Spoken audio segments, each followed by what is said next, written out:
رب کی توفیق سے صبح اٹھتا رہا، رب کی بارگاہ میں جبین نیاز جھکاتا رہا۔ آج لمحہ فکریہ ہے، جو کام کریم آقا نے سب سے پہلے کیا، امتی اپنے گریبان میں جھانک کر دیکھے، ہم اہل سنت و جماعت نماز کی پابندی کرتے؟ افسوس کا مقام ہے، ہمیں سوچنا چاہیے۔ تو میں عرض کر رہا تھا، کریم آقا صلی اللہ علیہ وآلہ وسلم کے ذکر پاک سے ہی ساری دنیا کی رونق آباد ہے، ساری دنیا کی رونقیں کریم آقا صلی اللہ علیہ وآلہ وسلم سے ہی آباد ہیں۔ اب ایک اور بات، کیا آقا کریم صلی اللہ علیہ وآلہ وسلم نے خود بھی اپنا ذکر فرمایا؟ ہم جس طرح نعت شریف پڑھتے ہیں، سنتے ہیں، اور نعتوں کے بیان میں کبھی کبھی کچھ لوگ ہم پر اعتراض کرتے ہیں، جن کے ذہنوں میں کچھ فطور ہوتا ہے، ذہن جن کے حب رسول سے سرشار نہیں ہوتے، وہ ہمیں اکثر واعظ اور تلقین کے انداز میں کہتے رہتے ہیں، کبھی واعظانہ نصیحت کرتے ہیں، کبھی محبت بھرے لہجے میں ہمیں ٹوکتے ہیں کہ ذرا سنیوں، ادب میں رہ کر، ذرا حد میں رہ کر بات کرا کرو، تم تو حدیں پھلانگ جاتے ہو، تم تو حدیں کراس کر جاتے ہو۔ اسی طرح کی درد بری نصیحت لے کر کوئی شخص امام اہل سنت کے پاس گیا، بدعقیدہ، اور جا کر کہنے لگا، سنیوں کے پیشوا اور امام، تم ذرا اپنے مقتدیوں کو سمجھاؤ، نعت پڑھتے پڑھتے یہ حدیں کراس کر جاتے ہیں، حدوں سے باہر نکل جاتے ہیں، انہیں نصیحت کرو، حد میں رہا کریں۔ جی امام اہل سنت سے جب کسی نے یہ کہا کہ اپنے سنیوں کو حد میں رکھا کرو، یہ نعت پڑھتے ہیں اور رب سے ملا دیتے ہیں، تو کیا جواب تھا اس عاشق رسول کا؟ بلکہ قافلہ سالار عشق، عشق کے پیغام کو پھیلانے والے جو فنا فی الرسول تھے، آپ فرمانے لگے، مولوی صاحب یہ ہے کاغذ اور یہ قلم، آپ ذرا لکھ کر دیجئے کہ میرے کریم آقا کی عظمت کی حد کیا ہے۔ فرمایا حدیں تو وہ پھلانگے جسے حد کا پتہ ہو۔ حد کون کراس کر سکتا ہے؟ جسے حد کا پتہ ہوگا، اس حد کو پھلانگ کر آگے جائے گا۔ فرمایا آج تک کوئی مائی کا لال دنیا میں پیدا ہی نہیں ہوا جو میرے کریم آقا کی عظمتوں اور رفعتوں کی حد کو جان سکے۔ فرمایا بس اتنی بات ہے کہ علامہ بوصیری 600 سال پہلے فرما گئے، دع مدعتہ النصارى فی نبیہم واحکم بما شئت مدحا فیہ واحتکمی۔ اے مسلمانوں، وہ کام نہ کرنا جو عیسائیوں نے کیا تھا کہ عیسیٰ علیہ السلام کو اللہ کا بیٹا کر، شرک نہ کرنا، یہ نہ کرنا، وَحْكُمْ بِمَا شِئْتَ مَدْحًا فِيهِ وَاحْتَكِمِ، پھر جو چاہو سرکار کی نعت لکھتے رہنا، فَانْسُبْ إِلَىٰ ذَاتِهِ مَا شِئْتَ مِنْ شَرَفِ وَانْسُبْ إِلَىٰ قَدْرِهِ مَا شِئْتَ مِنْ عِظَمِ، سرکار کی طرف جو شرف چاہو منسوب کر دو، آپ کی بارگاہ میں جو چاہو عزت اور عظمت کا کلمہ لکھ دو۔ کیوں؟ کہا فَإِنَّ فَضْلَ رَسُولِ اللَّهِ لَيْسَ لَهُ حَدٌّ۔ یہ علامہ بوصیری کا عقیدہ ہے، آپ کو بتا رہا ہوں، 6 صدیاں پرانا۔ علامہ بوصیری وہ ہیں جن کو فالج ہوا تھا اور سرکار نے خواب میں تشریف لا کر ان کو چادر عنایت فرمائی تھی، فالج بھی دور ہو گیا، اور اسی قصیدے کا نام اسی چادر مبارک کی نسبت سے قصیدہ بردہ شریف ہے۔ بردہ کا معنی چادر ہے۔ کریم آقا کرم فرماتے ہیں، بس اتنی سی بات ہے کہ نگاہوں سے چھپے ہیں، تو زندہ ہے واللہ، تو زندہ ہے واللہ، میری چشم عالم سے چھپ جانے والے۔ اور اعلیٰ حضرت فرماتے ہیں کہ کوئی شخص پکارے، کوئی انہیں پکارے اور سرکار کو خبر نہ ہو، یہ کیسے ہو سکتا ہے؟ واللہ وہ سن لیں گے، فریاد کو پہنچیں گے، پر اتنا بھی تو ہو کوئی جو آہ کرے دل سے، کوئی دل سے پکار کے تو دیکھے۔ بوصیری نے پکارا تھا، سرکار نے کرم فرمایا، فالج بھی دور ہو گیا، اور جب صبح اٹھے تو اس نے جسم پر وہ چادر مبارک بھی موجود تھی۔ وہ بوصیری کہہ رہے ہیں فَإِنَّ فَضْلَ رَسُولِ اللَّهِ لَيْسَ لَهُ حَدٌّ، رسول اللہ صلی اللہ علیہ وسلم کے فضل و کمال کی کوئی حد ہے ہی نہیں ہے۔ فَيُعْرِبُ عَنْهُ نَاطِقٌ بِفَمِهِ، کوئی حد نہیں ہے کہ سرکار کی عظمت و کمال کو کوئی اپنے الفاظ سے بیان کر سکے۔ اور صحابہ کرام کا عقیدہ، حضرت بلال نے حضرت حسان کے اپنے ایک شعر کی تشریح کی تھی اپنی حبشی زبان میں۔ حضرت حسان نے سرکار کی بارگاہ میں عرض کیا تھا، حضور اذ المکارم فی آفاقنا اذا ضربت فینا بک یضرب المثل، حضور پوری رہتی دنیا تک، قیامت تک اگر کسی بھی وصف اور کمال کی تعریف کی جائے گی تو حضور مثال میں آپ کے غلاموں کو ہی پیش کیا جائے گا۔ صداقت کی بات آئے گی، نگاہ ابو بکر صدیق پہ جا کے ٹھہرے گی۔ عدالت کی بات ہوگی مثال عمر فاروق ہوں گے، سخاوت کی بات آئے گی عثمان غنی پر نگاہ جائے گی، شجاعت کی بات ہوگی مولا علی شیر خدا کو دیکھا جائے گا۔ حضرت حسان نے عرض کیا حضور قیامت تک کے لیے کسی بھی وصف و کمال کو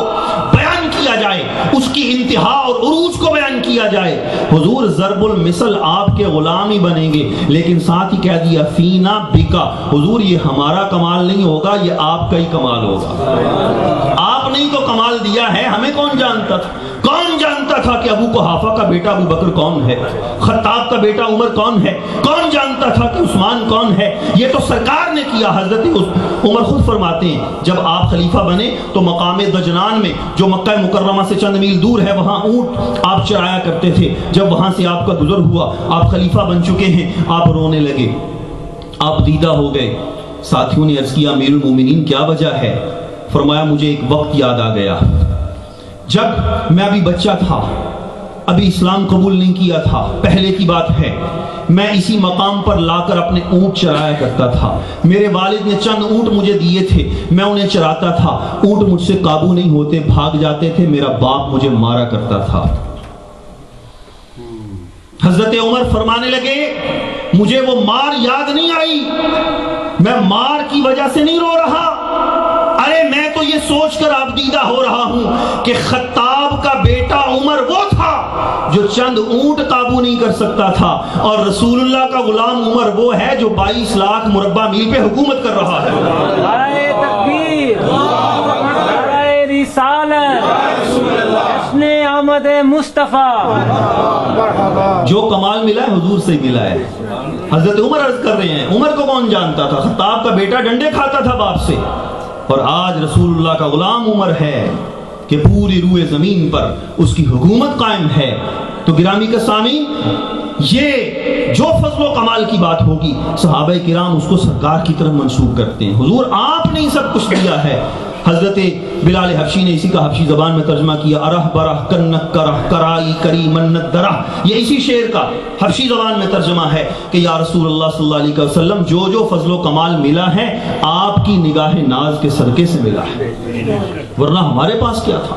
ہمیں کون جانتا تھا، ہمارا کیا تعارف تھا، ہماری کیا پہچان تھی؟ وہی بلال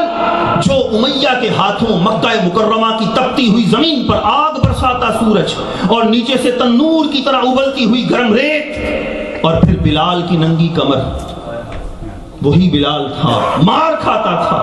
لیکن رسول اللہ صلی اللہ علیہ وسلم کے عشق نے اتنا بلند کر دیا، اور پھر سرکار نے بھی اپنے غلام کو اتنا نوازا کہ فتح مکہ کے موقع پر بڑے بڑے رؤسائے قریش بھی موجود تھے، سرکار کے بڑے بڑے باعظمت صحابہ بھی موجود تھے، لیکن کعبے کی چھت پہ چڑھنے کا اذان حضرت بلال رضی اللہ تعالیٰ عنہ کے حصے میں کہ اے بلال چڑھو آج کعبہ کی چھت پہ اور اللہ کی اذان بلند کرو، نعرہ تکبیر بلند کرو۔ سرکار نے بھی اپنے غلام کی قدر افزائی فرمائی۔ تو گرامی کے سامعین، جو بھی انسان کو اعزاز ملا، صحابہ تو یہ کہتے ہیں حضور آپ سے ملا ہے، ساری کائنات یہ کہتی ہے حضور آپ سے ملا ہے، تو آج اگر امتی پوری دنیا میں بیٹھ کر سرکار کا ذکر کرتا ہے تو پھر کسی کے دل کو کیا گھبراہٹ، کیا پریشانی؟ ارے جو کچھ بھی کائنات میں ہے، جسے جو کچھ ملا ہے وہ سرکار کی ہی برکت سے ملا ہے، آپ سے ہی ملا ہے۔ اسی لیے علماء فرماتے ہیں، امام اہل سنت فرماتے ہیں کہ سرکار مانگیں گے، چونکہ رب نے آپ کو دیا، آپ نے امت کو تقسیم کیا، لہٰذا ہم تو آپ کے منگتے ہیں، مانگیں گے مانگے جائیں گے، منہ مانگی پائیں گے، مانگیں گے مانگے جائیں گے، اشعار نہیں پڑھ رہا، عقیدہ بیان کر رہا ہوں، مانگیں گے مانگے جائیں گے، منہ مانگی پائیں گے۔ کیوں؟ اس لیے کہ سرکار میں نہ لا ہے، لا کا معنی نہیں، ایسا کبھی نہیں ہوا کہ کوئی سوالی آیا اور سرکار نے فرما دیا کہ نہیں، سرکار میں نہ لا ہے نہ حاجت اگر کی ہے، نہ اگر کی، بھئی اگر ہوا تو دے دیں گے، ابھی نہیں ہے، اگر پیسے آئے تو دیں گے، نہیں، جو آیا جتنا مانگا سرکار نے اتنا دے دیا کہ دوبارہ کسی سے مانگنے کی ضرورت ہی پیش نہیں آتی۔ سرکار میں نہ لا ہے نہ حاجت اگر کی ہے، اور سرکار تجھ سے چھپاؤں منہ تو کروں کس کے سامنے، تجھ سے چھپاؤں منہ تو کروں کس کے سامنے، کیا اور بھی کسی سے توقع نظر کی ہے، کیا اور بھی کسی سے توقع نظر کی ہے؟ جاؤں کہاں پکاروں کسے کس کا منہ تکوں، جاؤں کہاں پکاروں کسے کس کا منہ تکوں، کیا اور جا بھی پرسش سگے بے ہنر کی ہے؟ ہم تو بے ہنر سگ ہیں سرکار، آپ نے ہمیں اپنے کرم کے ٹکڑے عطا کیے، اس واسطے سرکار اب ہمیں نہ جھڑکیاں دیں، اب اپنی بارگاہ سے ہمیں نہ ہٹائیں۔ تیرے ٹکڑوں پہ پلے غیر کی ٹھوکر پہ نہ ڈال، تیرے ٹکڑوں پہ پلے غیر کی ٹھوکر پہ نہ ڈال، جھڑکیاں کھائیں کہاں چھوڑ کے صدقہ تیرا۔ آپ امام اہل سنت امام شاہ احمد رضا فاضل بریلوی رحمۃ اللہ تعالی علیہ کا کلام پڑھیں، آپ کو پتہ چلے گا ایک ایک شعر عشق و جمال میں بھی ڈوبا ہوا ہے، محبت میں بھی ڈوبا ہوا ہے، اور اس کے ساتھ ساتھ قرآن و سنت کی تفسیر اور تصویر کشی بھی کر رہا ہے۔ آج لوگ بڑے بڑے تخیل پیش کرتے ہیں، سرکار کے چہرے انور کو کوئی چاند سے تشبیہ دیتا ہے، کوئی اور کہتا ہے، لیکن آپ کیا فرماتے ہیں؟ آپ فرماتے ہیں آسمان گر تیرے تلووں کا نظارہ کرتا، یا رسول اللہ صلی اللہ علیہ وسلم آپ کے چہرے انور کی جو تابش ہے وہ تو بہت بلند ہے، آسمان اگر آپ کے پاؤں مبارک نہیں، پاؤں مبارک کے نچلے حصے کو، تلوے، آسمان گر